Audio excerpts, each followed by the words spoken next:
There's a trope in sci-fi when creating aliens for a given world to make them familiar. And this is no matter how different they might look, they still seem to have these aspects of them that make them familiar. They have emotion, think Greedo in Star Wars. They might just look familiar, thinking this is where we get our humanoid shape, but just green, that's enough to make them alien. Or take some odd proportions that we find in Indiana Jones and the Crystal Skull. However the story handles it, it's kind of a staple. And so what this does is in two parts, it gives the audience something familiar to grasp onto, while at the same time convincing them or trying to convince them that this world is somehow different, alien, if you will.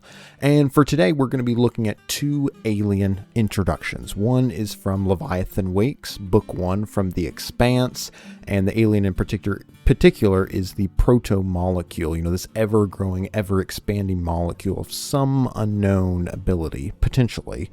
And on the second, we have A Fire Upon the Deep, where Ravna, one of our main characters, works for an interstellar company selling bandwidth, and something called a power arrives with unparalleled intelligence, ability, and an unknown form, and begins to take actions, begins to change the galaxy at this point.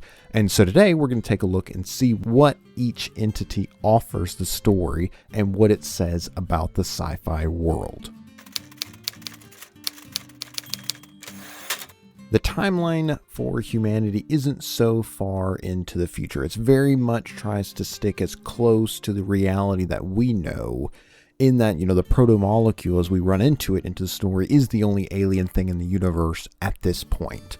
The time is, I think, a few hundred years into space travel, where you can have generations that are born and die that have never seen or set foot on Earth, but we haven't reached Star Wars level of technology yet. And on the other hand, Fire Upon the Deep is millions of years from now, to the point where every understanding of our own world, Earth, is likely ancient, forgotten history. It's just one among millions, and humans are one among thousands of different alien races, cultures, whole empires. Genetic mutation and computer technology is to the point where whole races could potentially be cultivated, created over the course of thousands of years, and ascend to a level of technology where they can have their own empires and expand across the galaxy.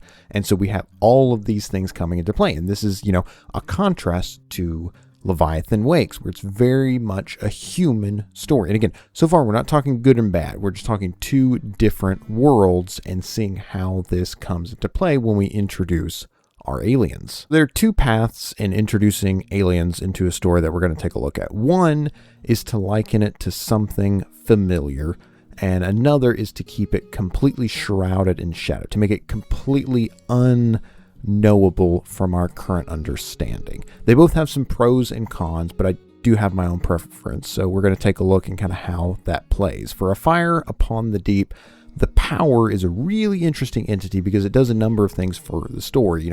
Ravna is a regular human working a job and with all the normal emotions, and most importantly, limitation. Limitation is really what you'll understand, what I've understood, really helps define a character. Is what they can't do is where a lot of the story comes from.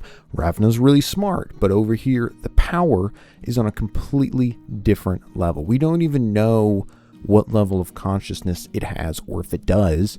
It feels in the story, it feels like a computer program, but one that has grown to such a level of intelligence and ability and capability, capable of novelty, that it almost feels like a mini god in the story. Because as it starts to do things, it's just doing all these actions, which are utterly incredible. And so it just expands the world of this potential to where our main character can come across somebody who basically can change the course of the entire galaxy, of all galaxies, of all the world for the next 1,000 years. And it's just a side character. It really expands on it. And so the interesting part for the writing in describing this entity is that the author doesn't use the word computer program. I used it, which I probably shouldn't have, but he doesn't use it. He doesn't use AI. This certainly is intentional. And what it does is keep the reader from tying, this concept, a simple concept that we think we understand or understand to a degree, to putting this new entity in this box of our understanding. Now the tricky part is that this familiarity, using these familiar terms, can be good or bad. It could be good because you can convey a lot of information really quickly, because we're relying on the audience to already be familiar with a concept. We're tying it to something the audience is familiar with to convey a lot of information at once and then move on to the next thing. And this is something that's, we'll see is very different between the Power and then on the other hand for Leviathan Wakes.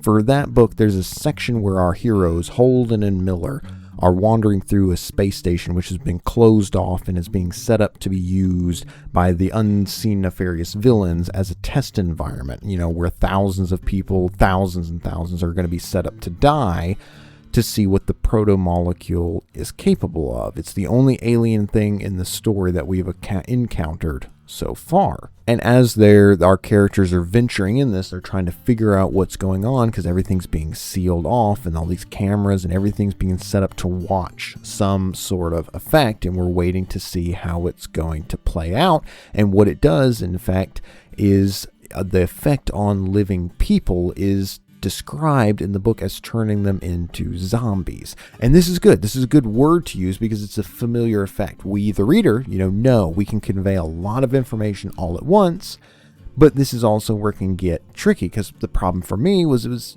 too familiar. Immediately this whole mysterious entity became known. It felt normal. The scene for Holden and Miller is tense, but instead of having this unknown entity out there, a creature so alien with capabilities that we don't know and we don't feel safe, instead of that, all the alien aspect was completely removed, and it's something I've seen before, something we've all seen before. And this is one of my gripes with Leviathan Wakes, is that the main characters are the best people for the job, and this happens several times in a row, and it makes the world feel like there's a ceiling. It comes down to the plot not really providing a good enough reason for why the main characters are always the one to go do a given task or all the tasks. If they are the smartest, then it really does make the world feel a lot smaller. And for A Fire Upon the Deep, we have this thing called a Power, and it sets up this whole plan in motion that is incredibly sophisticated in order to go up against the series antagonist, this other entity. I think it's called a perversion or the blight, which again, like the Power, is this mix between some sort of alien creature and AI and some form of consciousness that we don't really understand. It's never really explained. We're not given this handbook phrase or word to pretend to try and understand what's going on. This form of consciousness of the blight can act seemingly in a limitless number of places at a second by second basis. There's a scene from the beginning of the book where it's feeding all this information into all these different ships that are trying to jump to warp speed or light speed to escape from the blight, and it's feeding all this different information, changing all the things in the mechanics, so that way as they're jumping, it's changing the ships physically and reporting all the screens and all the reports, so that way when they make that jump, they all explode and die. And it's doing this by a fraction by fraction by fraction of a second basis. It's just incredibly powerful, and it's really hard to get this concept of what this creature is. And so what it does is it creates this world where there's always something dark and scary out there that could be out there, because it's capable of something that we don't even begin to understand. We feel small in this vast world with thousands of different races, with entire entities that feel alien, with galaxies, and all of this leads to ask huge question from the story: what is going to happen? Because it feels like anything could happen. And this is where it really parts from Leviathan Wakes, because for me, when with the main characters, it really feels like the world's rather small. The main characters, and there's like 10 people that are really important, because again, if the main characters are the best people for like 4 or 5 different jobs, there really can't be that many people. It really kind of limits the audience and the scope for what could be going on in the world, what could be going on in other sections of the world from here. And then, this is the difference, and also once the author describes this proto-molecule as a zombie, you kind of know exactly how this is going to play out. Everything alien and unknown becomes familiar. Now, in the end, for me personally, I really loved what A Fire Upon the Deep did. This specifically, the handling of these different alien characters and everything like that. If you really want a book that really shows you a world and everything really alien, then I think this is going to be the book for you, just because it really does such a good job with this. For Leviathan Wakes, I understand why it's fairly popular, or very popular. I enjoyed the story, but again, I think it was just going in a different direction. It's like an action zombie adventure thriller, as opposed to really delving into the sci-fi alien aspect of it. And maybe that's just not the point. That's not the aim for the novel, which is fine. It just means it's probably not as much for me as from the other stories. So, and again, I will say the Arrow Station part, the part I was describing, is probably one of my favorite in the books, but I just felt like there's a lot of potential that you could have had that it didn't take up. So, but let me know what you think. What's y'all's favorite alien being? Let me know down in the comments. Also let me know if you disagree. I'm always curious to get feedback and understand where folks are coming from and what their experience reading through these stories is like. I'm always curious to find out. So let me know down below. And that's all I've got. So I'm Jeff Cassidy. This is Fiction Applied. Thanks for watching. I'll see you in the next.